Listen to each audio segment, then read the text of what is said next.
in the kitchen, so many recipes to share.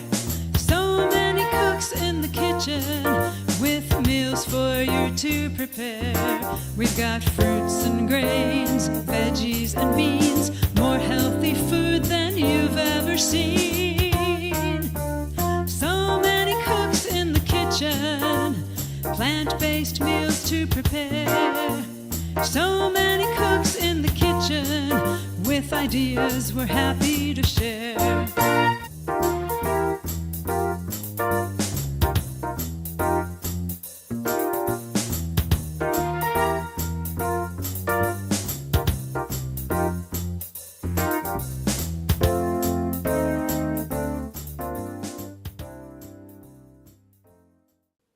Hello, and welcome to our April show of So Many Cooks in the Kitchen. My name is Dilla Barman. I'm in Durham, North Carolina, and I welcome you to the show. If you're new, we're so glad you're here. I know many of you have been watching us since the beginning or near the beginning. We've been doing this show for coming up on 6 years. I think next month will be our 6th year. So our show, we are all Physicians Committee, Food for Life instructors. We teach how food is medicine. And we have classes for keeping us healthy. We have classes about diabetes. Did you know a whole food plant-based diet can be very beneficial for people who are struggling with diabetes? We have a class about cancer. We have a class for children. We have a class about high blood pressure. We even have a class for high performance or regular performing athletes, people who want to improve their athletic performance and want to eat towards that end. And we find, based on the evidence we share, that same combination of healthy, whole food, plant-based, vegan eating is key for all of these things to keep us healthy and to help us if we end up with certain conditions like diabetes or certain forms of cancer, high blood pressure. So we, starting at the beginning of the pandemic, have been going kitchen to kitchen. Each of us is a Food for Life instructor. I invite you to visit pcrm.org and check out the Food for Life program, fflclasses.org, and see if there's an instructor near where you live. We are throughout the United States and in many other countries. Some of us teach classes online, and see if you can join one of the classes. What we do with this program is we go kitchen to kitchen, starting with mine in Durham. We're not always in my kitchen. I often use other places, but I think last month I was also in my kitchen. So we are in my kitchen. The theme this time is so many Holy Trinity foods. You may have heard of the Holy Trinity. It's an idea that comes from our Cajun and Creole friends, and it features onions, bell pepper, and celery. And you can see this cutting board of onions, bell pepper, and celery. We have this big bowl of bell pepper, which I'm going to move just so we have more space. So I have all these bell peppers. And in this dish, I like to use red. It contrasts with the tofu I'm going to be using. Let me move it out of the way. And then celery. Here's celery. I wanted to talk about onion. So you can see two kinds of onion here. The one that's half chopped is what I used for this dish. This is a Vidalia sweet onion. If you happen to live on the West Coast, even better than Vidalia is the Walla Walla onion. It comes from Washington State. And if you live further west in Hawaii, my favorite onion is the Maui onion. It's sweet. So, and then this is a yellow onion. And the yellow onions to me are a little bit too strong. Okay, so, but this is the onion I like to use, the Vidalia onion. I wanted to talk about, this is an optional ingredient which I won't be using. I chopped off the top because it was wilting. This is called a sweet garlic. Sweet garlic is a cross between garlic and leek. And it was hybridized recently in Chicago by a group of chefs. And it has a really nice flavor. I encourage you to see if you can find sweet garlic. Excuse me just a second. Let me get my notes. So sweet garlic is an optional ingredient, which I won't be using. So the Holy Trinity is onion, bell pepper, and celery. And when garlic is introduced, then people say the Pope is in the house. So it's like adding the Pope, okay? Because of course the Cajuns and Creoles, many of them are Catholic. This, I think, comes originally from the Spanish. You may have heard of sofrito. The Spanish use onions, garlic, bell pepper, and tomato. In Italy, they have a holy trinity. Their holy trinity is onions, carrot, and celery. So in today's show, we're featuring the holy trinity, and I'll be making a Cajun tofu. I'm using a water-packed tofu, okay? So this is not open yet. What I do is I always rinse this, and then I slip this open, I remove the water, and when I have time, I don't always do this, I press it. So this has been being pressed for about an hour, and you can see this particular press is a metal one. I like metal, and it has these different slots, and over time, I can try pressing it to the next slot. Let's see if it goes. You see how that locked in? And more water is coming out, and this locks in. Now, pressing tofu isn't critical. It does allow the tofu to pick up more flavor. So if you can do it, that's a good thing. So I've pressed the tofu, and I'm going to let it sit just for another minute. And what I'm going to do is, when you chop the bell pepper, onion, and celery, aim for a really fine chop if you can. And I think that gives it the kind of gravy base to this dish, the Holy Trinity. Okay. It also uses jerk seasoning, and I have a prepared locally made jerk seasoning. Jerk seasoning traditionally has Scotch bonnet peppers. Now, sometimes you can replace it with cayenne, and I don't recommend you do that. If you want additional heat, the cayenne is a good additional pepper. But Scotch bonnet is really the traditional Caribbean jerk seasoning. So Scotch bonnet peppers, thyme, and allspice are the three typical ingredients. People often add for additional flavor garlic, ginger, onion, nutmeg, cinnamon, and maybe brown sugar. So you can make your own, or if you find a nice seasoning that you like, you can use that. Optionally, you can use vegetable broth. I'm not going to use vegetable broth. I made this last week and I didn't feel I needed it. But if you want some more liquid, you can use vegetable broth. So I'm going to move this to the side. Okay, so what I'm going to do now is I'm going to turn my pan on. We cooked, as if you've been watching us for a while, you know we cook with no added fat. So I'm not going to use oil. What I'm going to do is I'm going to go ahead and saute the Holy Trinity. Okay, so here it goes. Relatively pretty presentation. So I'm going to go ahead and put the celery, the onion, and the pepper into my pan.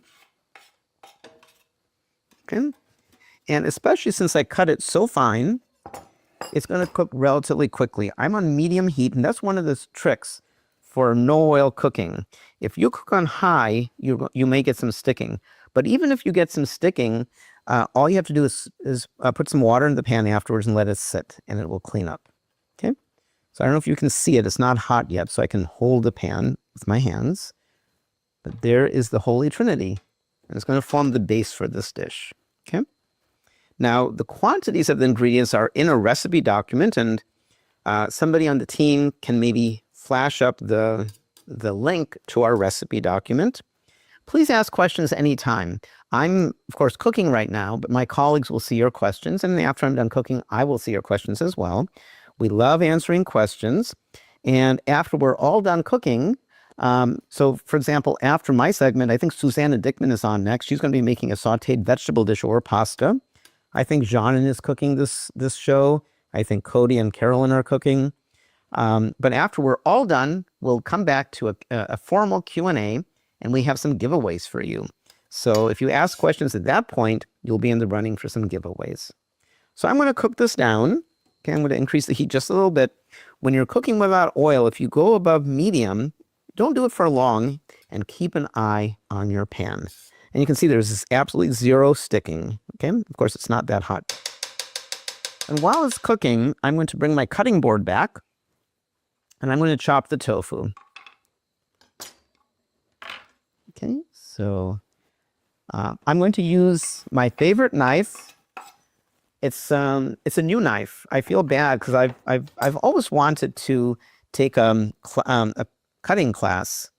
And by the way, salt is an optional ingredient. Okay. So what I'm going to do is I'm going to release the tofu from its water over the sink for just a second. So excuse me, just for a moment. Okay. So release the tofu press.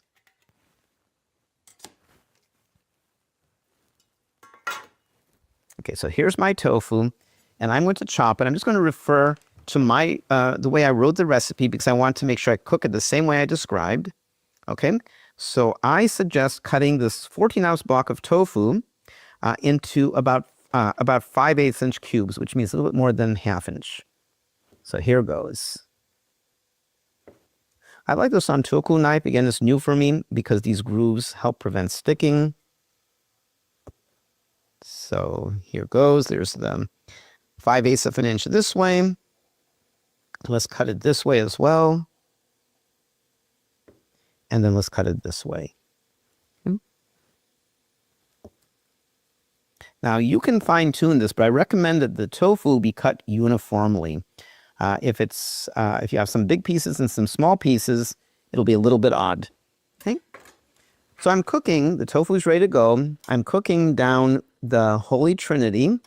And what I've suggested is cook it for about 6 minutes until you get a thin layer of liquid. Now, if you can see, there's a little bit of liquid, but it's not a lot.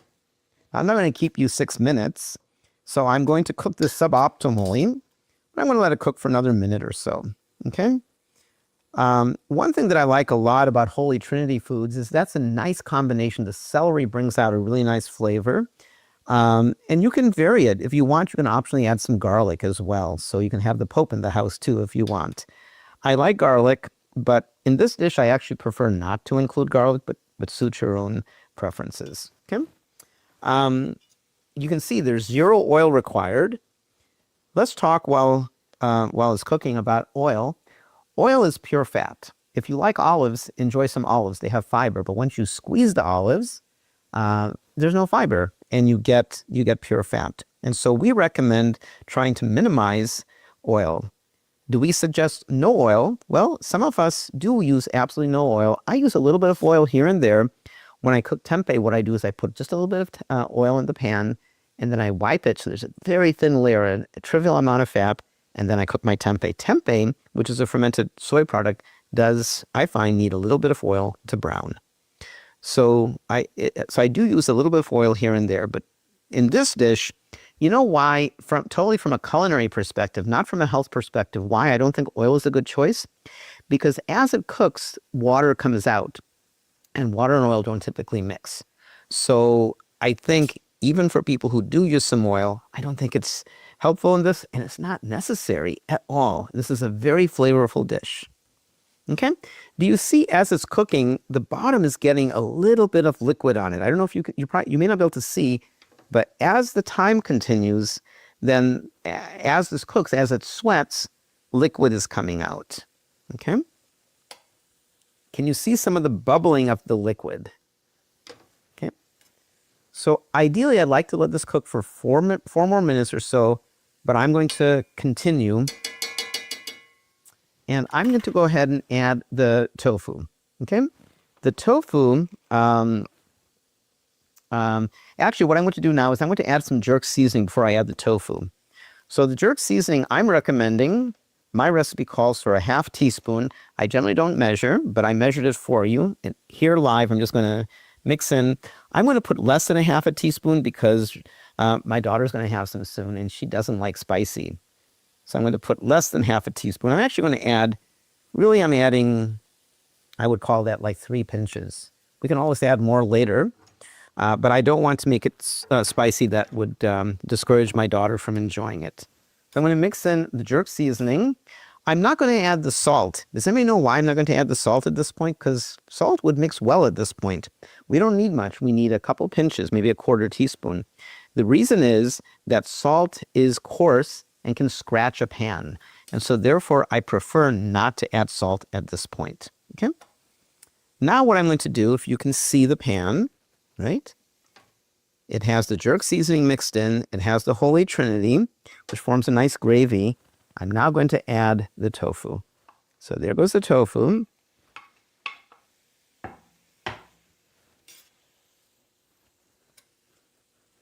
Okay, and I'm going to mix it in. You can see the Holy Trinity is kind of a base, and as it cooks, it forms a bit of a gravy. And really, we're pretty much done. At this point, all we're doing is we're warming the tofu. If you really wanted a crispy tofu, which I don't recommend for this dish, then I would recommend pre-cooking the tofu, maybe air frying it. and an air fryer here. You could do that if you wanted to. You could have a prepared tofu if that's what you want. This dish, I like the tofu to be pliable and soft, and I'm really just looking for a marriage of flavors and a heating of the tofu. I'm not looking for a crispy tofu, but that is an alternative. So I'm going to mix. Oftentimes in tofu dishes, I like something like coconut aminos or soy sauce or tamari. I don't like it in this dish. If you want a little bit more salt, and some jerk seasonings have salt, mine doesn't. The brand I use does have one with salt, but if you do want salt, I wouldn't use coconut aminos or soy sauce. The flavor just doesn't quite match with the Holy Trinity, I think. But what I would do is at this point, I would add the salt, or wait till you serve it and then put the salt on top. But generally, I do add salt before serving. Remember, I mentioned it could scratch the pan, but at this point, I'm pretty much done mixing, and I'm not going to do too much more mixing. Okay?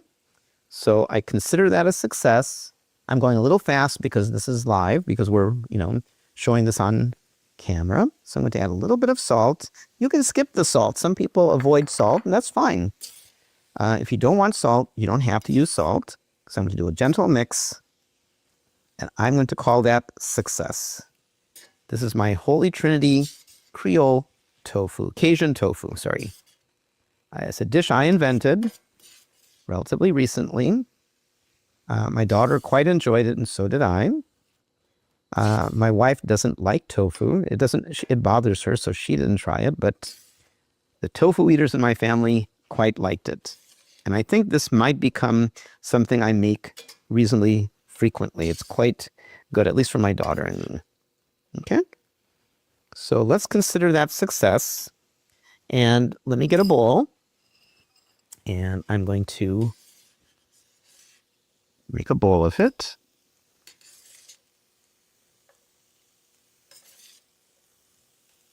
Okay.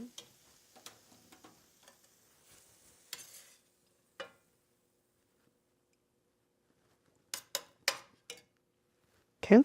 This is, I want to confirm, using the same name that I published. This is my Cajun tofu. And you can add a sprig of some green, maybe of sage or oregano, just for dressing it up a little bit. But that's all it needs. Let's give it a try. Okay. I'm going to take a chunk of tofu and some of the base. It's delicious. To my taste, it's a little bit low on salt, but I'd rather serve food a little bit low on salt. The celery is still crunchy. Honestly, I'd like to cook it for a few more minutes, but it gives a lot of flavor. I'm going to actually cook it for 2 or 3 more minutes before I serve it. But there's the tofu with the Holy Trinity. Try it, easy peasy. You can make it as spicy as you want. Use less, no jerk seasoning, more jerk seasoning. It's a versatile dish. I'm looking forward to seeing what Susanna does, but the base of the Holy Trinity is a really nice one to work with. So with that, enjoy today's show. And just to double check, I think it is Susanna. So I'm the first. Susanna Dickman in Indiana is next. I think she's making sauteed vegetables over pasta. So check it out.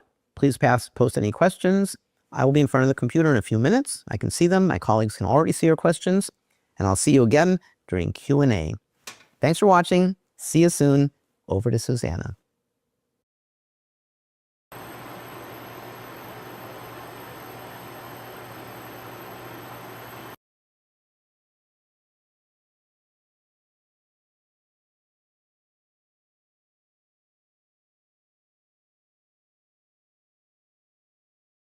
I'm totally jet lagged. I arrived to Abu Dhabi just a couple days ago with a big time difference. It's nice to be home, but the stresses of being here gets the best of me at times. I'm hoping for a peaceful and quick end to this conflict in the Gulf states.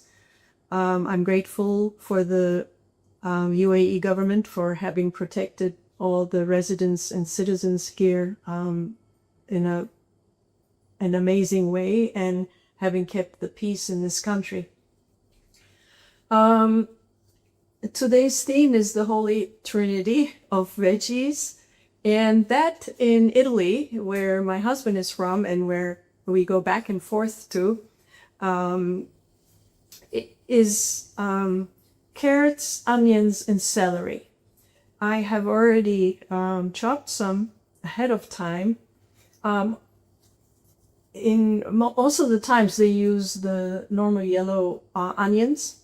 I really like red onions, so I always substitute red onions for mine. And in Piemonte, where we live, sometimes they also substitute leeks when they're in season. They use leeks instead of the onions. They give a milder flavor, and especially in risottos, they're awesome. And if I say risotto there, they sort of kill me with their looks. Risotto. So risotto is a wonderful dish.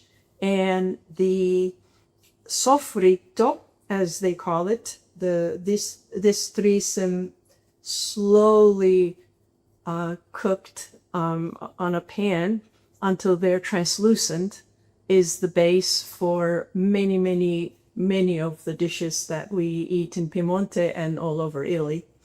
So I've done it. As you can see, they're very fine little cubes.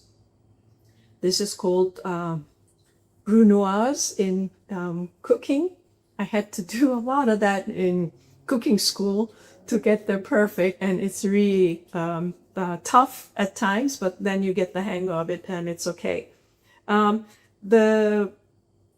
the fine part of it is making them into these brunoise, which are like a few millimeter cubes of these three veggies. And it's important to keep them the same size for the fineness of the sofrito. Sometimes for a creamy result, I would put all of them into a food processor and make them into a paste to use it as a thicker base to a soup or something. But most of the time it's used in this simpler form. Or for like a minestrone, you could also chop them larger. The trick is to really keep them equal in size. For the brunoise, I wanted to just demonstrate. You basically take your celery and you cut it into equal slices. And once they've been cut into slices like this, you then make strips from them that are equal in size, whereby you get your julienne size veggie. So here they are. And then once you have the julienne, you basically just go at it in small. And here you are. You have your brunoise of celery. Now the carrot is round and it's tougher to do all of these. So you basically take a small slice out of it and then you roll it over, at which time it won't move anymore. And then you do the same as you've done with the celery. You take thin slices and then you continue into making the julienne, the fine julienne sized carrot sticks. Here they are. And then, of course, you turn them around and repeat the same process. And voila, you have your little cubes of carrots. Now the onion, I've already cut them on this side, equal sizes, and then you go on the horizontal, which is a little more tricky, but you don't want to go all the way through. You come to the end, then you go one more time, and then you go one more time, depending on the thickness of your onion. And you see some of them are already coming out. But you just basically you chop them into fine pieces carefully.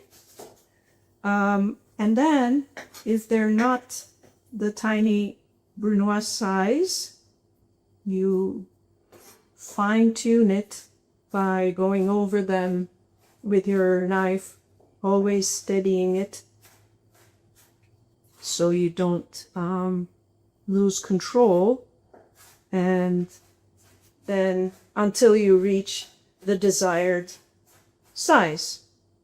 This way you have your brunoise of onions as well. So onion, celery, and carrot. They give a humble but amazing base to many, many of the favorite Italian dishes, like a minestrone, like a ribollita, the risotto. You can also adapt it to other grains. Like if you're making a simple bulgur, why not start with the sofrito and then add your bulgur grains and your water or broth and cook a delicious. It adds a sweetness, earthiness, and some umami to the dish as well. It can be the base for any of your legume dishes. Lentils get a fantastic start with the sofrito, and tomato sauce for your pasta. For everything, it's an amazing addition. Let me see if I'm forgetting anything. Oh, preserving it. You can also make this and save it like in small containers in your freezer. So you can do a big batch and take equal amounts for your use and put it in a freezer.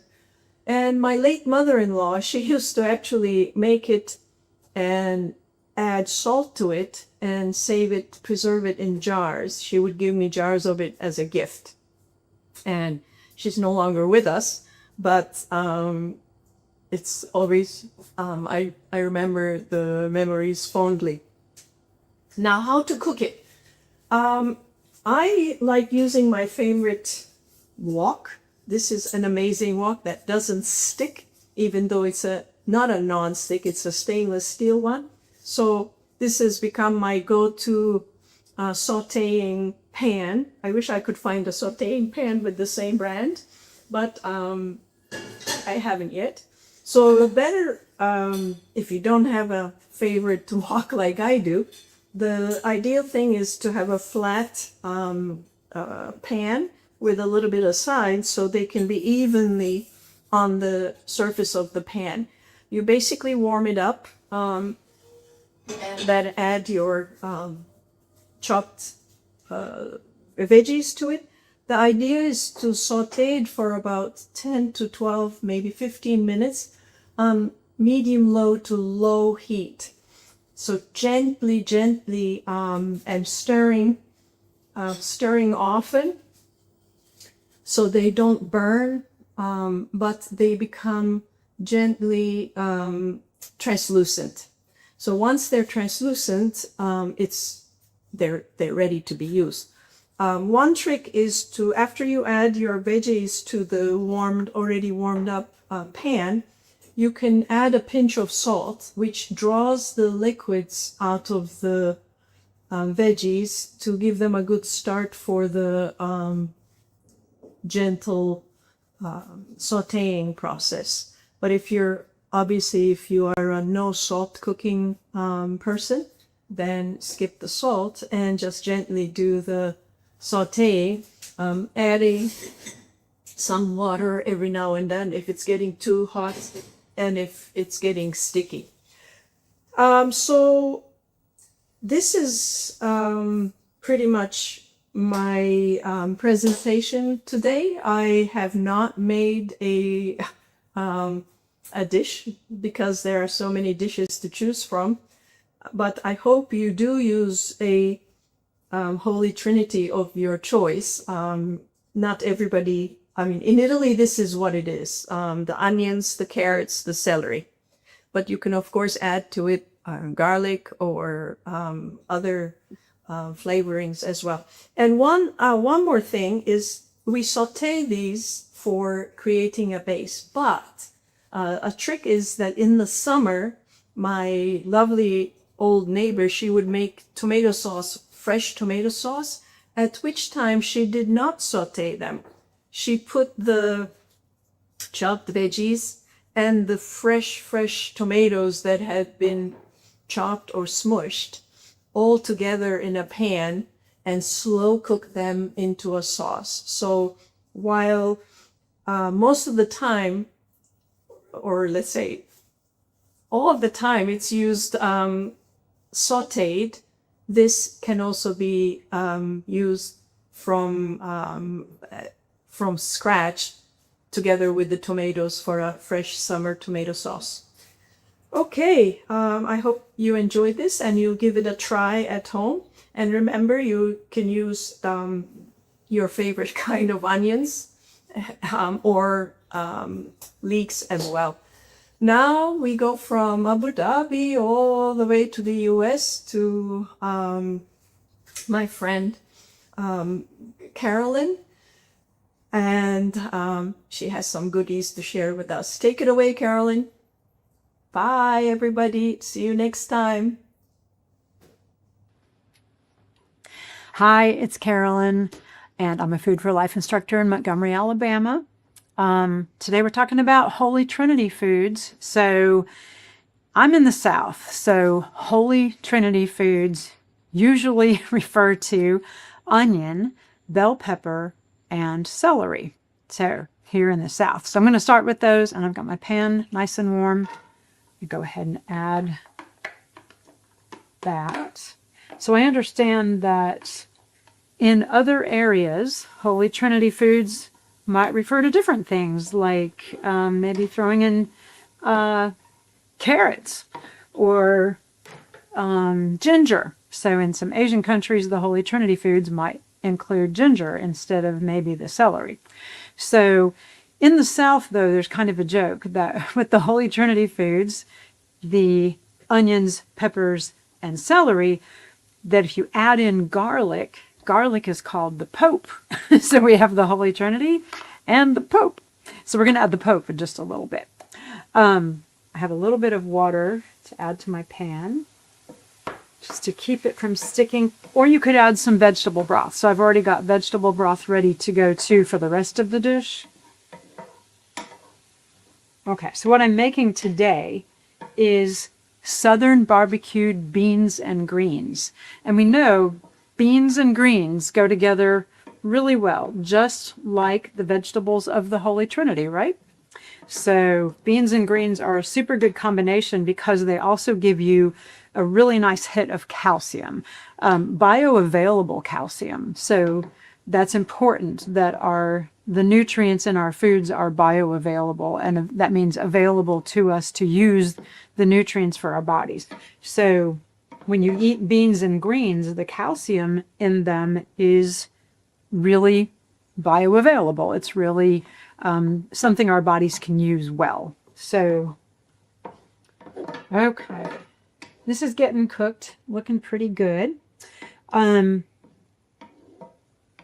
Love to know what you think of as Holy Trinity foods. So maybe post that in the chat, what you think Holy Trinity foods are, or how you might use them.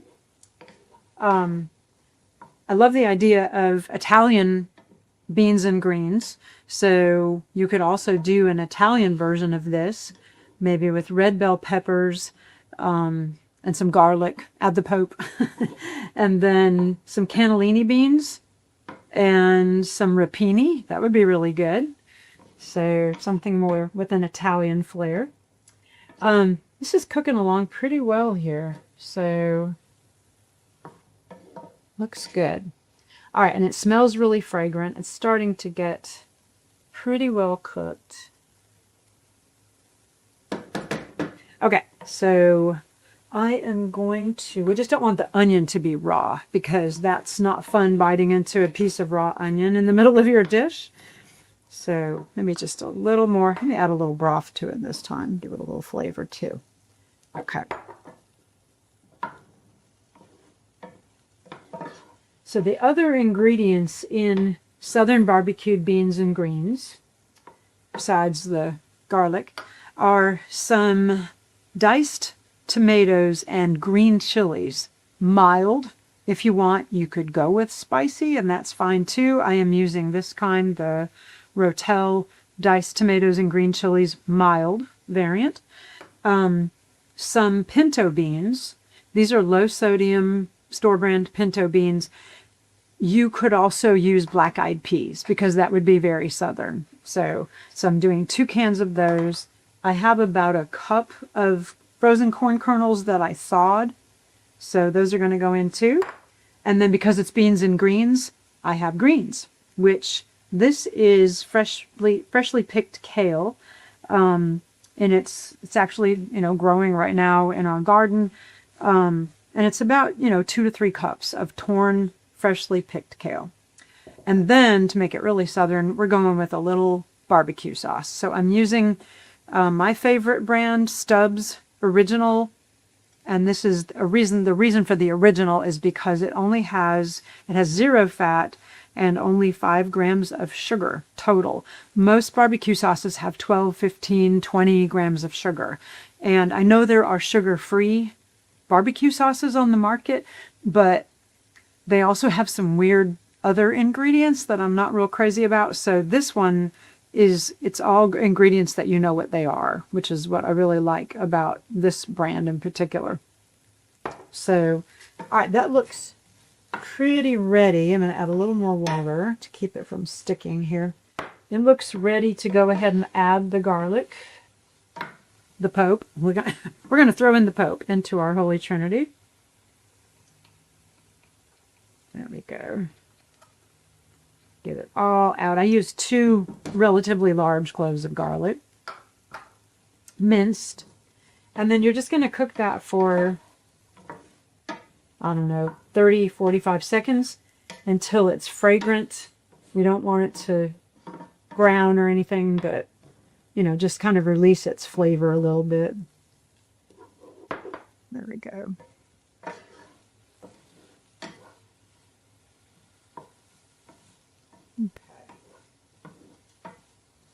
That looks good. And it's starting to smell really good. I can smell that garlic, which means it's time to add some more ingredients. Okay, so I have the tomatoes and their juice, so don't drain them. Add all of that. You could even add a splash of water to the can to get all of that good flavor out of there. There we go. And I'm adding the beans that I've already rinsed and drained. Cans of beans. Get that stirred up really well. And I'll go ahead and add in the corn. So that's just about 1 cup of frozen corn. You could use fresh corn. If you want, you could use canned corn. I really like frozen because frozen means it was picked right when it was the ripest and then frozen.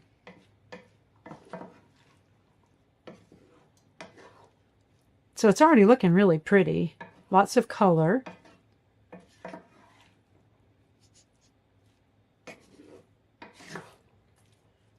There we go. Look at that. That looks delicious. And we'll let that simmer for just a minute.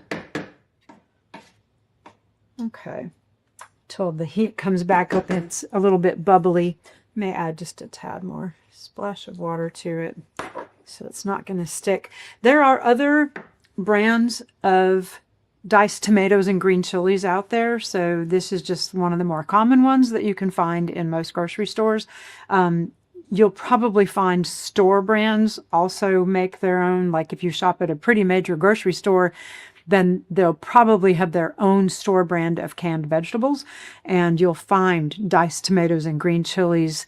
They may not taste exactly like Rotel, like, you know, people are used to this brand because they make that Rotel dip out of it. So, but in this case, you know, I did see a store brand, but this one was on sale. So I went with the Rotel.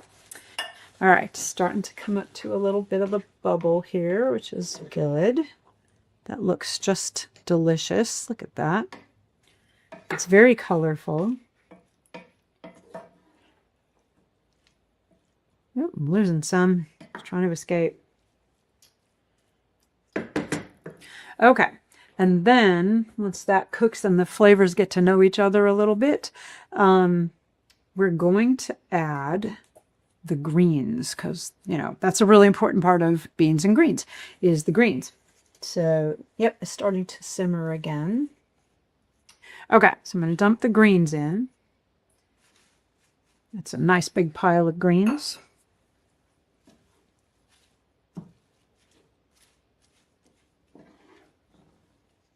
And just kind of stir them around to get the greens coated with the other ingredients. There we go.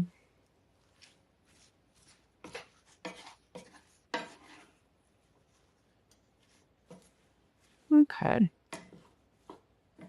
And then I'm going to add in the rest of that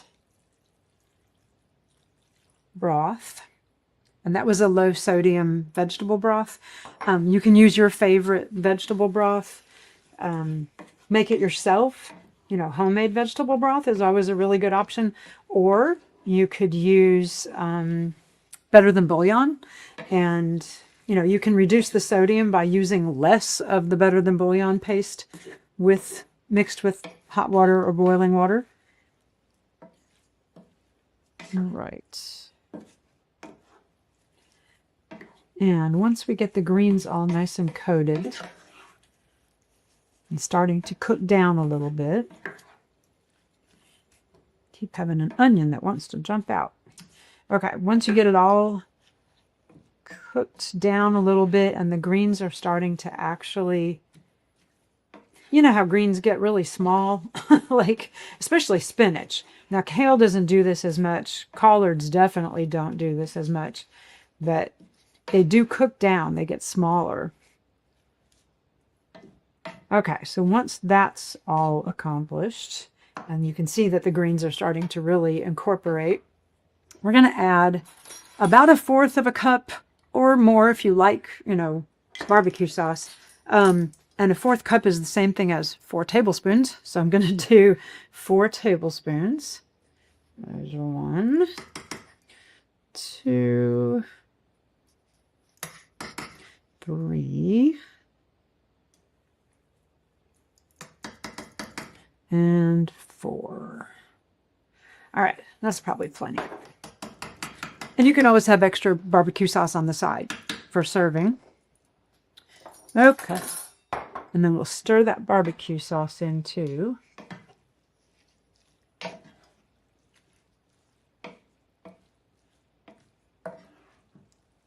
There we go. Look at that.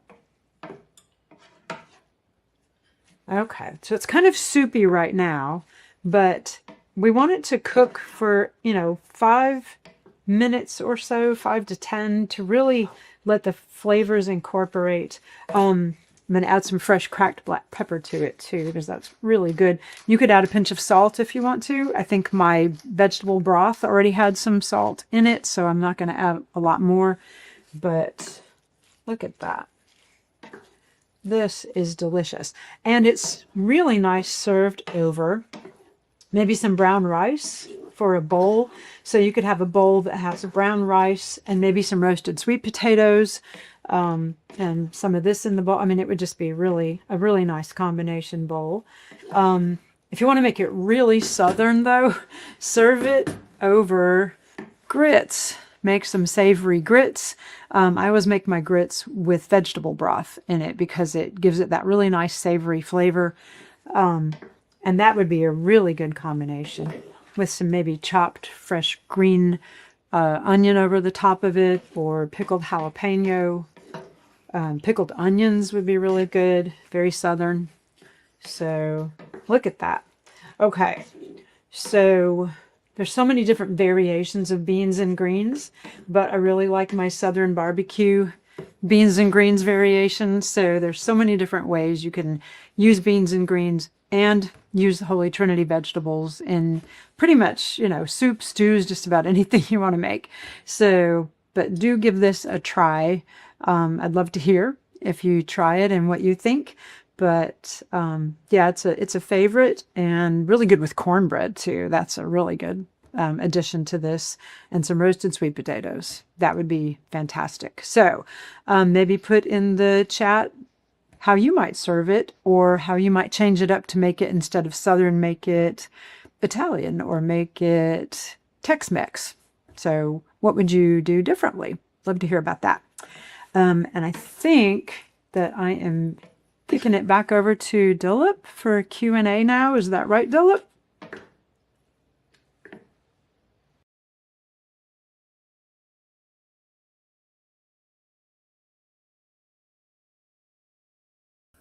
There we go. Sorry about that. Okay, you couldn't hear me. Yep, thanks, Carolyn. That was very nice. And I guess you'll see in a minute your comments coming through. So welcome, everybody, to the show. I'm Dilla Barman in North Carolina, and delighted to see you. I think Cody is joining. She wasn't able to cook this time, but she was planning on joining, so hopefully she'll join. She was just sending me a message that she's getting ready to join, unless she's any technical problems. Sorry for Susanna's technical problems. And that she wasn't able to join. All right, so let's take some questions. 1 second.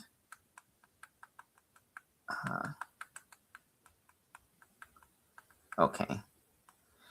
So some really good questions have come through so far, but any questions coming from this point on will be in the drawing for. We have 3 wonderful prizes, and I see some questions are coming in.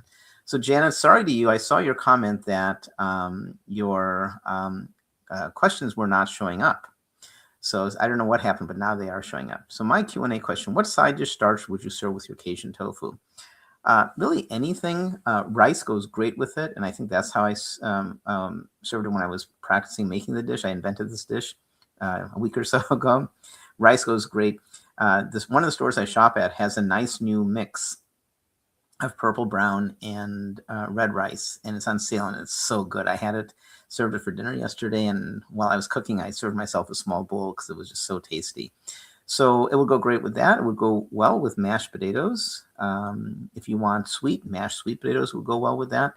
Quinoa. So really any starch that you would like would work well. So thanks for asking. And I'm going to go ahead and add your name to the drawing. So Janet Doe is the first person to ask. Thanks for your question. And Janet also comments that her Holy Trinity is cilantro, onion, and jalapeno. Okay, so spicy. Another question from Janet Doe: what brand of jerk seasoning? I use one, and I used to get it for free because it would be given for our vegan Thanksgiving, and they would always give me extra for my own use.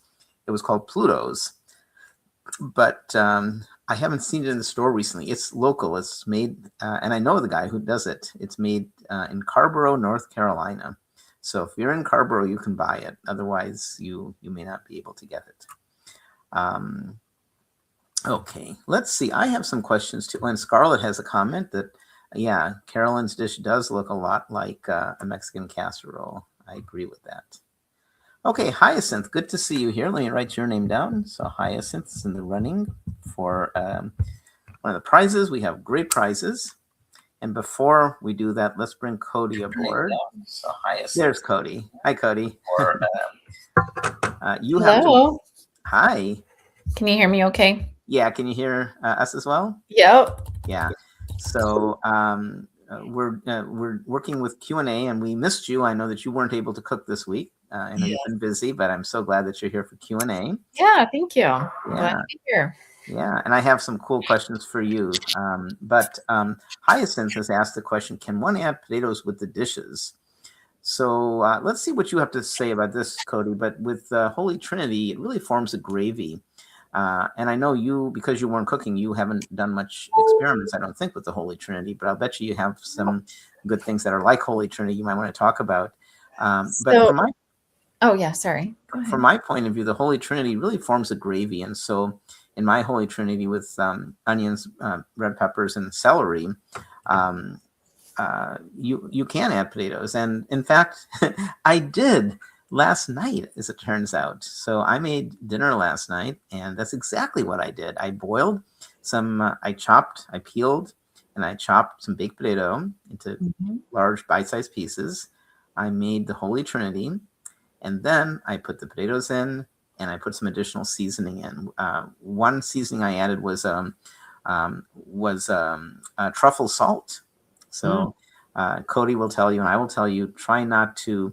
We need iodized salt, but once in a while, a little bit of flavored salt is really nice. And so the truffle salt and a little bit of I had a little bit of a sauce left over, and I put that in, and it was really good. The potato goes great with Holy Trinity. Holy Trinity is great. It really brings nice flavors together.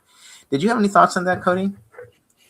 Yeah, I mean, definitely. So I make a corn chowder, and I start off with onions and then celery and garlic, and then yeah, I end up adding corn to my corn chowder, or sorry, potatoes to my corn chowder too, to kind of make it heartier. Um, Garlic. I mean, I put all sorts of seasonings in there. So yeah, it kind of just depends what you want to make with it, you know. So you could do um maybe like a minestrone even. You could chop up some potatoes and put it in your minestrone if you want a starch in there like that to make it heartier too. It just kind of depends. So you can make a ton of things.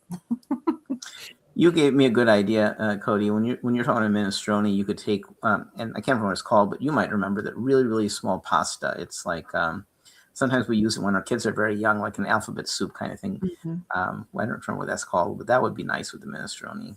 Mhm. Or even Binker noodles too. You could a couple, not maybe as many, but some. Yeah. Okay, good. Let's see what other questions have come through. I had a question about maybe we could take a second, Cody, and talk a little bit more about salt. So, what are the pluses and minuses of salt? Is salting food a good thing? What about the salt that I used in a different recipe, the salt, the truffle salt? So, did you want to start a little bit of discussion, and I can add to that? Sure. And just, I think, is Carolyn trying to get on too, Dilip? Yeah, we're trying to. She had to run, so she's going to try to get in the car and join us from the car. So I'm texting with her. Oh, okay. Okay. Well, okay. So with the salt, coming from a nursing perspective on salt, it just kind of depends if you're someone that's having a hard time with high blood pressure, maybe your physician's told you to stay away from salt or go to a low sodium diet. You see a lot of times, that's when you need to start really limiting your salt intake. Because where salt goes, water follows. So if you have a lot of salt in your diet, it's going to be absorbed, into your bloodstream. Your blood's going to pour more fluid in there. You're going to have a higher volume, higher blood pressure. Okay. So that's kind of essentially how that goes down. So if you try and reduce your salt, hopefully it reduces your blood pressure a little bit too. For those who are not concerned about blood pressure issues, little salt's okay. You do need some salt. You need some sodium in your diet because it is an electrolyte, an essential electrolyte. And you do get it in lots of different things, different amounts, naturally. If you do use or buy salt, we do recommend getting an iodized salt. And it will say there right on the front whether it's iodized or not, because your thyroid needs the iodine to help just keep it functioning. So, and your thyroid's for metabolism regulation. So, yeah, that's kind of in a nutshell, so we do try to limit our salt intake, but we do, I know you and I, Dilip, use occasional salt to season our foods. So, but. Yeah, everything Cody said. For years, I actually stopped using salt, and I realized as I became a Food for Life instructor that the problem isn't salt added to the cooking; it's processed foods, and if we're eating minimal or no processed foods, I can't say eat no processed foods. I do eat some processed foods, but processed foods generally have a lot of sodium, so you have to be careful with that. And since I don't eat a lot of processed foods, I now have come back to salt. In fact, my wife has low thyroid function. She needs salt, so she always adds extra salt at the table. So I love this new truffle salt I bought. It was delicious yesterday. Oh, I bet. Yeah, That'd be really good. but as I use it, I realize I have to use the iodized salt as well. I think we should add Carolyn. She's waving to us. Yeah, I'm trying. I'm having a technical problem. I'm texting with her, so I'll take care of Carolyn. We'll see if we can figure it out. Okay. And then Janet says grits need salt. Carolyn's having some, yeah, she's texting. Well, we're figuring it out. Okay. Okay. Okay, I think we figured it out. She had to run right after her demo, so she's in the, let's see if I can get her on. Yep, okay, here she goes. So she's in a car. There she is. Hi, Hello. Carolyn. Can you hear us? Hi, Carolyn. I'm not driving. I'm not driving. It's okay. Oh, thank goodness. I did have actually plenty of stuff to say about salt too. So Go I on. was like, hello. Yeah, So, that's right. yeah. I mean, yeah, 6 years ago, they told me my thyroid wasn't working. And I realized my doctor did a test that said my thyroid wasn't functioning well. And I realized I hadn't had any salt in a long time. And the only salt I was using didn't have any iodine in it. So I switched back to iodized salt and started eating seaweed snacks every now and then for the iodine. And my thyroid function is totally normal now. So that's, we do need iodized salt. So, but it turned out the specialty salts, all those really nice specialty salts like Himalayan pink salt and truffle salts and all those kinds of things, there's no iodine in them. So you actually have to look for the words contains iodine, an essential nutrient, because if it doesn't have it. So it's funny because I recently just bought the truffle salt and used it yesterday, and within the last week I also bought, because they were both on sale, a built-in grinder, a pink salt, so Himalayan pink salt. No but iodine. I know that no iodine. Pink salt. There's no. I was using all that too. Yeah, I was using really nice specialty sea salts and pink Himalayan salt, all kinds of different salts. None of them had iodine, and then my thyroid stopped working correctly. So when I switched back to eating iodized salt, now my thyroid is fine. So right. So that's my point. It's the iodine. Yeah. When you do, it's the iodine. I found it was interesting because we ran out of salt, out of iodized salt, and we had some trouble finding it. I generally shop at a co-op and even Whole Foods, and so we actually had to go to a I'm not sure why our co-op didn't have it, and Whole Foods Market didn't have it either. So we had to go to a regular grocery store to get iodized salt, which was really interesting. I know, sometimes I do too. So yeah, I mean, I don't even have a Whole Foods anymore, so I have to go to the regular grocery store for everything. So yeah. You got lots of comments while you were cooking that your dish reminded not Scarlett, but James and Krista said that your dish reminded them of a Mexican casserole. Sure, you could make it a Tex-Mex bean. Yeah, absolutely. That's the cool thing about beans and greens. Make it Tex-Mex. I mean, use Tex-Mex seasoning instead of the barbecue sauce. I mean, you can make it Italian. You could, you could use like cannellini beans and broccoli rabe in it. I mean, it's so easy to change the flavor profile of beans and greens. I was just going with barbecue because it seemed like fun. Well, I would encourage everybody. We've shared the document, our recipe document, and Brenda Davis always does an amazing job. I don't know if you two know it. I think you probably do know it, or our audience. But Brenda takes it very seriously, and she, if you look at the appendix, she makes all those dishes just for our show. So she takes our topic and she cooks and she photographs them. So she's fabulous. I haven't had a chance to look. What recipes did she put in it this time? Well, I don't remember the recipe, but I do remember at the top. I can look. Let me take a look. But the thing I wanted to say about Brenda's is I'll tell you what it was. She made a classic French-inspired split pea soup. She made a classic French-inspired lentil and vegetable stew. She made a rustic tomato, white bean, and mirepoix casserole.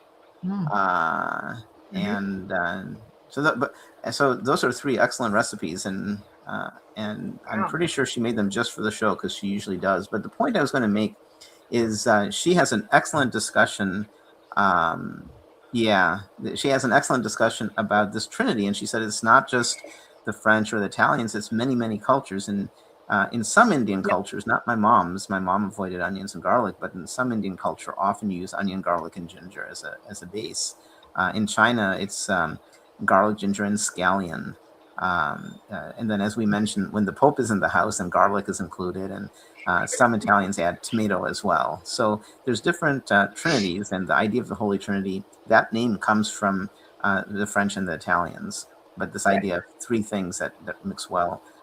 We have in Indian cooking something else called a thurka. A thurka is where you take certain spices, and typically you'll put some oil, but we do a dry saute, and that's often the basis of a lot of Indian vegetables is a thurka. Yeah, and Janet makes the point. We had some technical problems with Suzanne. I apologize. And at the end, we also had problems getting her recipe. So we'll try to get, I already sent her a note to see if we can get her recipe in the document.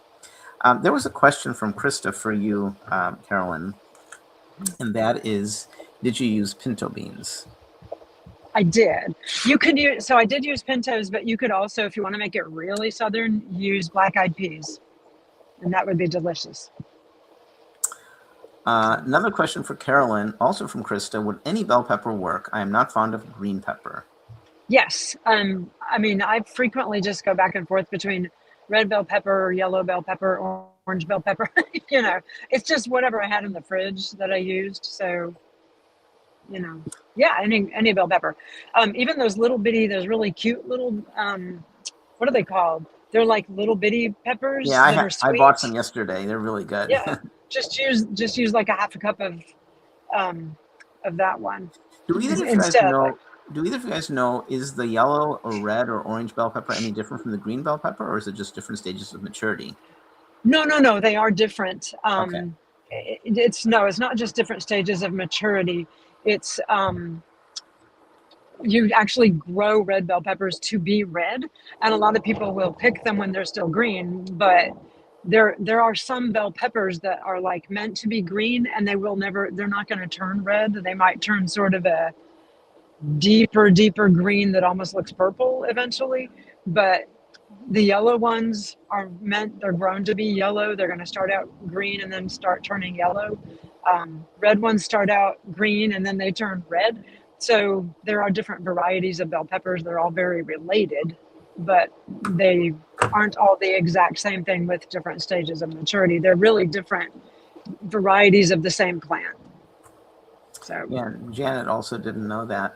Yeah, I find I actually didn't know that. I was educated by that as well. But I generally find that yellow and red bell peppers are sweeter than green bell peppers. Green bell peppers tend to have I agree. very slight bitterness. Yeah, I agree. Krista earlier said that the bitterness bothered her. I wouldn't have thought of bitterness until she brought up the comment, but it has, I don't know if I'd use the word bitter, maybe a slightly earthy or a little more astringent flavor or something. Not astringent. It's just not as sweet. It's just not as sweet. Yeah. So yeah, when like here we recently at Whole Foods Market, they had these big bags of stoplight peppers. They'd be green, yellow, and red, and organic. We tried to buy all organic, and it was on sale, so we've been getting some good peppers. We should do, I don't know if we've ever done a show on bell peppers. So one thing you'll see in our recipe document is we don't know what the next few shows will be, and we'd love comments, some suggestions of what you'd like to see in the next few shows. Sounds like we just came up with an idea. So many peppers. Yeah. Have we done a show on peppers? I think we have. I don't remember ever doing a pepper show. I know people have done, like I remember one time Tammy did some stuffed peppers, but I don't think we ever did a whole show on just peppers. I think that might have been a grain show because she stuffed it with a grain thing, but it was stuffed peppers. I don't think we've ever done just a whole pepper show. So maybe we should. This was a good question, Krista. So we don't like to, we didn't share the private information, but Karen did. So I'm comfortable sharing it as well because she, a couple shows back, she had had a hiking accident. She fell, unfortunately, and so it's taken her a while to get back to being functional in the kitchen. So just because you eat well doesn't mean you can't guard yourself against hiking accidents. So she's slowly cooking in the kitchen again. It's a really slow transition for her, and she's ready, but now she's had other things that she's been involved with. So she's hoping to be back maybe next show, but she is behind the scenes. She's the one who picks out all of the giveaways, and she's the one who fulfills them. So she's still connected and gives some advice about what we're doing. So I share your concern. I can't wait to have Karen back because Cody's excellent, Carolyn's excellent. We all know a lot, but I would say that Karen is our expert on ingredients. Nobody knows ingredients as well as she does, as well as Cody and Carolyn, and I know as well. But Karen is definitely missed. She's outstanding. All of us, I think, fill really nice niches. So yeah, we miss Karen. Thanks, Janet. You said you're sending me an email. I'll take a look at that. Okay. Yeah, I'm glad that she's doing better too. I wanted to talk for a few minutes about onions. And I know a couple of my students, I think, may be watching, and some of my students like to tell me jokes about onions because I tell jokes about onions. Mm-hmm. So it's so funny. There's this girl I work with in Texas, and I do a free Zoom call, and then we do our tutoring, and then it times out after 40 minutes. We can take a stretch. So when she rejoined, I couldn't hear her audio, but she was nodding her head. And when I turned the audio on, she said, "Don't tell me I'm an onion. Don't tell me I'm an onion." This is a little first grader. It was so cute and so funny. But speaking of onions, this did come up, and I wanted to talk about it for a second in terms of how it impacts combinations like Holy Trinity. Is instead of white or yellow onions, we could use red onions, which I love red onions. They're really nice. I like sweet onions the best. But there's other choices like leeks and shallots. And I wanted to talk about a new product that I recently found, and I mentioned in the video. It's called sweet garlic. Sweet garlic is it's hybridized. It's a combination of leek and garlic. And it's hybridized by these gourmet chefs in Chicago. I love it. If you can find it in your market, I highly recommend it. It's delicious from the white part to the green part. It has a sweetness I don't see in the other alliums. Would either of you guys like to comment about that, about when we make combinations that could be Sweet Trinity, how it impacts the choice of onion you use in the Holy Trinity? From my point of view, it's just a matter of preference. That's how I figured too. Yeah, it is. I always like yellow onions. Usually that's like my favorite onion to go to because I find white is just a little bit stronger and red is really strong and has more of a unique, like a specific flavor to it. But much for pickling, making quick pickled onions, red is my go-to. So I agree with you on the I try and do something a little more tamer because of the kids, because otherwise they complain that tastes like onion, and so I try and do like the less strong type of onion. So like you said, the yellow, the sweet onion helps a little bit. Mm-hmm. The thing to be careful about with onion is the house can smell, and so it's nice to have your vent on and your breath. Yeah. Your breath can smell terrible too after onions. So yeah. I have a new relationship with a lot of my vegetables, onions, bell peppers, and others because I mentioned this in the show that I finally bought a reasonable knife. I love my knife. It's a big Japanese knife, and it makes all the difference in the world. And now I can chop really fine, really easily. So I think I've been going overboard because my daughter's been complaining, "Daddy, you're putting too much onion in now because I can cut it so easily." I love my new knife. Okay, good. Let's see. Would either of you guys like to talk about how French, and correct my pronunciation if I'm wrong, mirepoix, how it's different? It's really, from my understanding, the same as the Holy Trinity. It is. Yeah, onion, pepper, and celery, except the French would probably not use celery. They'd probably use onion, pepper, and tomato, right? Or shallot sometimes. Shallot. It depends Yeah. on the, yeah. Mm-hmm. Yeah, it's the same thing. Mirepoix and the Holy Trinity foods are the same thing. Yeah. Well, we have 3 excellent giveaways. I don't know if the two of you have ever been lucky enough, like I have, to meet Brian Terry. I have met Brian Terry. He's Yeah, so nice. he's awesome. He's such a nice guy. Have you met him, Cody? No, I don't think so. Brian Terry is from Louisiana, I believe, and he specializes in Cajun cooking. And he's just a gentleman. He's so soft-spoken. He's a vegan. So I met him on the same cruise that Cody, you and I went on, the bigger cruise, not the one that all three of us have been on. Holistic Holiday? Holistic Holidays. So okay. I think the first time we went on Holistic Holiday, when Anu was maybe 4 or 5 years old, he was there, and we spent some time with him. So one of our giveaways today is his book, Vegetable Kingdom. All his books are excellent. They're beautifully photographed and accessible. Some of his recipes might be a little complicated, but they're fun to try. And then somebody new whom I hadn't known before. Her name is Crimsey Lileth, and she wrote a book called Cajun Vegetarian Cookbook. And I haven't seen it, but it looks excellent. So we're going to give that away. I read a little bit about, and again, I hope I'm not mispronouncing her name, Crimsey Lileth. You're a Southerner now, Carolyn, so maybe you can improve on my pronunciation. I don't know what that looks like in writing, or I would tell you. K-R-I-M-S-E-Y, Crimsey Lileth, Lilleth. So Lilith. Crimsey Lilith? Okay. Maybe so. Okay. I don't know. I've met Brian Terry. He came here to Montgomery. We got him here a few years ago to do a cooking demo at our farmers market. So that was pretty cool. Bernadette has met him too. It's great. Bernadette, it's not too late to ask a question and be in the running. Oh, good. I'm glad, Krista, you did. Anyhow, Crimsey Lilith has a book, Cajun Vegetarian Cookbook, and I look forward to whoever wins it, seeing what you think about it. And then we're also going to give away a subscription to Veg News. And I have 3 people. I have Janet Doe, Hyacinth, and Krista. So that means everybody will win a prize unless, Bernadette, you or somebody else asks a question.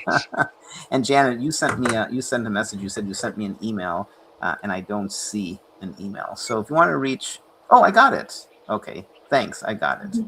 Got your email. So to reach any of us, it's just our first name at SoManyCooks.com. So Carolyn at SoManyCooks.com, or Cody at SoManyCooks.com, or Dilip at SoManyCooks.com. That's how to reach us. Okay, if there are no more questions, should I do the drawing? There's only 3 people. Yeah, let's see who wins. Let's see who wins what. Or you could just pick one. Yeah, exactly. Yeah. So what I'll do is the first one, I think the one I'm I'm excited about both of the cookbooks. They both look excellent. I have Brian Terry's. I don't think I have that one. I've got 2 of his other ones, but I don't have that one. So. Okay. Well, Krista, that's very kind of you. But since you're one of the 3, I see no reason not to include you in the drawing. Okay. If there was a 4th person, maybe I would not include you. But final chance for anybody to ask a question. So we have 4, or if Krista removes her name, you on the list. No more questions. Then I'm going to use random.org to draw a random number from 1 through 3. Then I think I'll give away Brian Terry's book first. That sound good? So let's do that. So number 1 is Janet Doe, number 2 is Hyacinth, and number 3 is Krista. So let's do it. So 1 through 3. The first winner is number 2.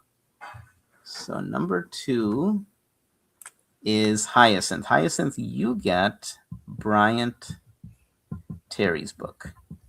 I think you're going to like the book. And I think we have your address because you've also won before. But if you don't mind emailing me and confirming you're still here, then I will make sure we get you Brian Terry's book. So Hyacinth, congratulations. And let me go ahead and type here. Cody, would you type my email, dilip@somanycooks.com? And the winner is Hyacinth, Brian Terry's book. So Hyacinth, are you? Oh, we lost Carolyn. She's driving.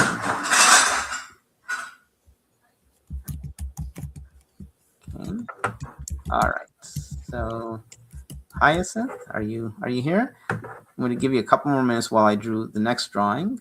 So the next drawing is for the other book, and that winner is number 1. So number 1 is Janet Doe. So you get Crimsey Lilith's book, And then Veg News, Krista, goes to you.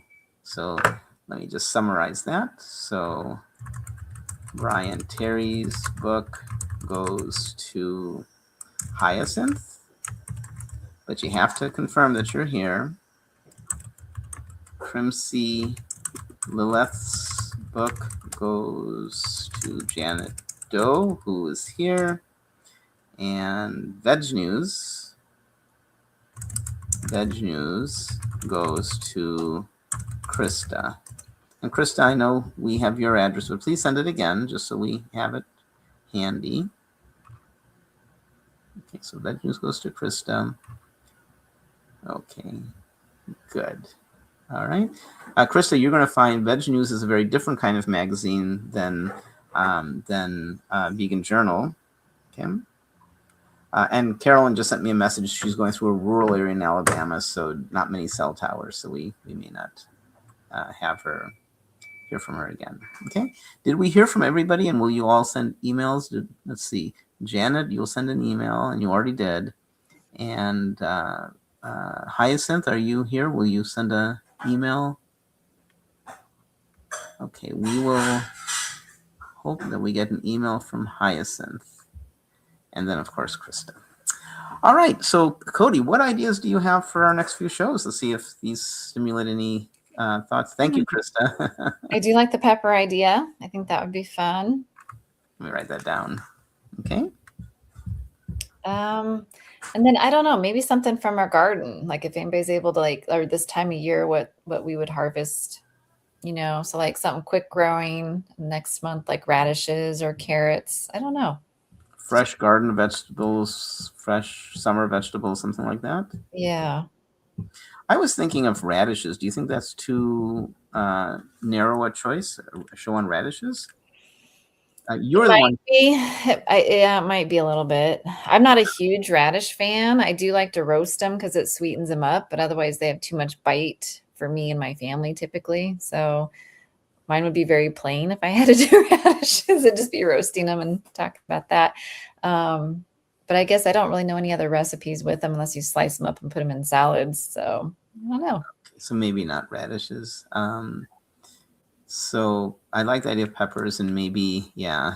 Have we done carrots? Have we done carrots before? I can't remember. Yeah, we have. Oh, yeah, I don't know. How about you? Got any other good ideas? Krista says she likes the pepper idea.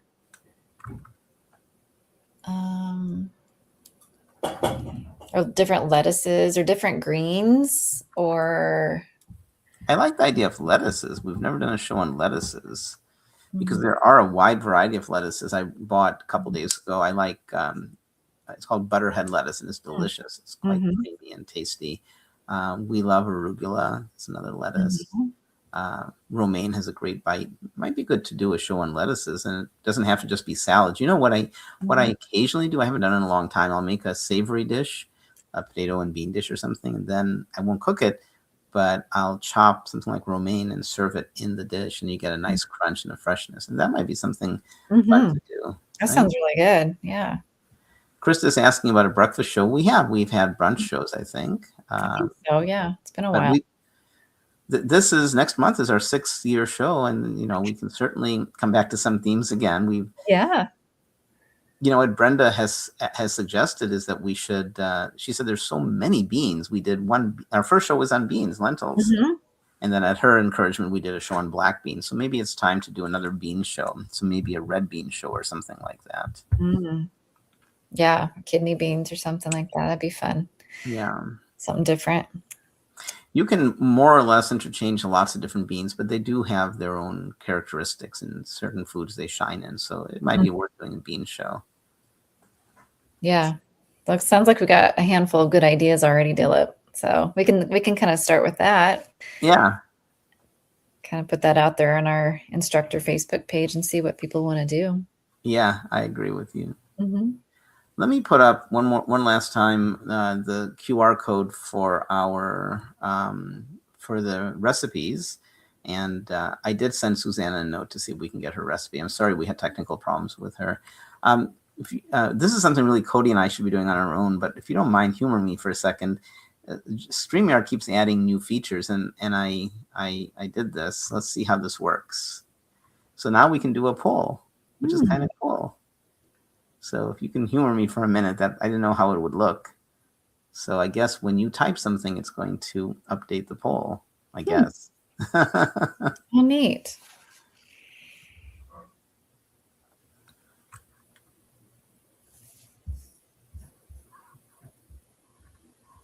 I don't know where all of you guys are, but here in North Carolina, it's just lovely. It's mid-80s, and I'm happy we're having the show, but I was also wishing it were a little later because my daughter and I were at a science exposition, and I have my own math school, and we had a table, and we had lots of kids come by. It was so fun, and I said, I have to go. Yeah. So we were outside for a while. It's so nice here. I hope wherever you are, it's also nice. It's cloudy and rainy here today, Dilip. But not snowing, right? No, at least it's not snowing. Though I heard we might get a little next week. I don't know. We'll see. In middle of April? It's been kind of weird. It snowed a week ago. Huh. Yeah. Oh, It's amazing. I know it. It's been wild. So I got to get the weather nice because I got to wrap up my garden here. I'm putting together a big raised garden bed, and I got to get my soil in and everything. So that's my big spring project. Well, I love the pictures you shared with me, and it looks like it's going to be just a bountiful and beautiful garden. Thank you. Yeah, I'll keep sending them your way when I get things accomplished. I know it's like in talking about peppers, I'm like, yeah, I want to grow some peppers. I want to do a variety of different colors. Years ago, I did grow, it was a purple pepper. It was really, I love purple peppers. oh yeah, it was so cool. So I kind of want to do that again this year, just to have a couple different colors, and maybe that will get the girls to try them more. Because right now they're just not a huge peppery fan. But like with kids, you just try the different colors because they do have a little bit different flavor, and sometimes they want to try things that are a unique color, just because it's fun and different. So we'll give it a shot. Wish me luck. If we do a pepper show, it's a different family. It's called a pepper, and it's a different vegetable altogether, but we could make it broad and include hot peppers. I can't remember what family it is, but it's not the same family. Am I correct, Cody? It's called something else. It's I think the bell pepper is a nightshade, and the jalapeno may not be, but I'm not positive about that. I'm not a pepper expert, so I don't know. I'd have to look that one up, Dilip. Yeah. Well, either the poll's not working or I have to stop the poll or something. So I don't know if anybody was able to respond, but that's the new poll thing. You and I will have to play with that sometime, Cody. Yeah, that sounds good. We can do that for sure. Well, this was a great show. We missed having you cook. You always have great ideas in the kitchen. But Well, thanks. Yeah, I appreciate it. Yeah, we had to take my oldest for a college visit today, so that kind of consumed our time today. So, hope it but went well. oh yeah, it was good. Good. So, can't believe she's getting old enough to start looking at colleges. Well, both your daughter and my daughter are the same, more or less the same age. So they're Yeah. and we need to get a couple more kids in the kitchen shows going. Hopefully, one or two before the year end. So we should start talking to the kids about that. And Yeah. those They're in the busy right now. Yep. We got lots of different schedules, so hopefully we can get something that'll work together for them. Yeah. Looks like Krista's heading out. Bye, Krista. Thanks for joining us. Thanks. I guess that's it for our show. It was fun. Did you have any final comments, Cody? No, just thanks for joining us. Sorry I wasn't able to cook this time, but it looked like there's some really good recipes on here, and I'll have to look at that cookbook for Brenda's recipes as well. So she's pretty incredible. I'm glad she does that for us. Yeah, but both Cody and I are very, very lucky because not only do we love her work, but she's also a personal friend of ours, right? So Yeah. we have a personal relationship, and they don't come much nicer. She's so good at what she does, and she's so nice. Yeah. And she tries to watch our show. So I don't think she's traveling right now. I know, so I don't think she's watching. But we love her support, and her appendix that she writes is phenomenal. It's just great. Yes. So we really appreciate that.